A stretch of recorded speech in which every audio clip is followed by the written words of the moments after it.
মুরগির ফার্ম থেকে উদ্ধার হয়েছে মনোক্লেট কোবরা এবং যাকে ঘিরে চাঞ্চল্য সোনামুড়ার মহকুমার উত্তর মহেশপুরে। তবে জানা গেছে গতকাল সন্ধ্যা ঠিক 7টায় উত্তর মহেশপুর সুভাষ দাসের বাড়িতে মুরগির খামারের তীব্র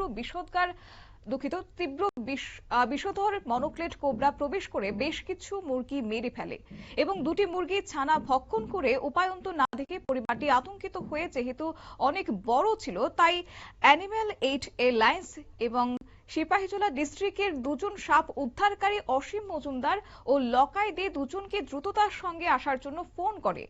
তার পাশাপাশি ওদের শরণাপন্ন হন। যথারীতি ফোন পেয়ে নিজেদের কাজের ব্যস্ততার মধ্য দিয়ে এই দুজন সেখানে ছুটে গিয়ে সাপটিকে রেস্কিউ করে এবং পরিবারটিকে নিরাপত্তা প্রদান করে।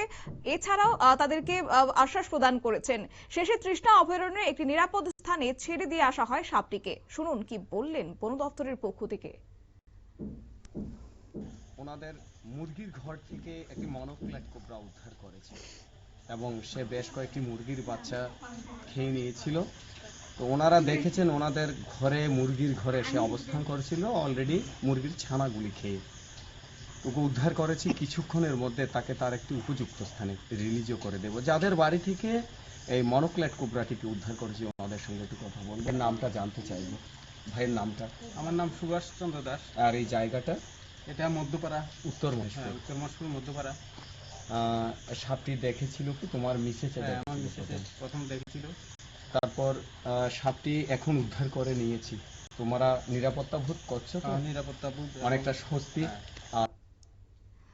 আপনারা শুনলেন। এবং উল্লেখযোগ্য বিষয় হচ্ছে অ্যানিম্যাল এইড অ্যালায়েন্সের দুই উদ্ধারকারী ইতিমধ্যে 250টিরও বেশি সাপ সফলভাবে উদ্ধার করেছেন। তাদের দ্রুত পদক্ষেপ এবং মানবিক উদ্যোগের ফলে এলাকাবাসীর আস্থা এবং ভালোবাসা অর্জন করেছে। অন্যদিকে বন দপ্তরের এই তৎপরতা অনেকটাই স্বস্তির নিঃশ্বাস ফেলছেন বর্তমানে এলাকাবাসী।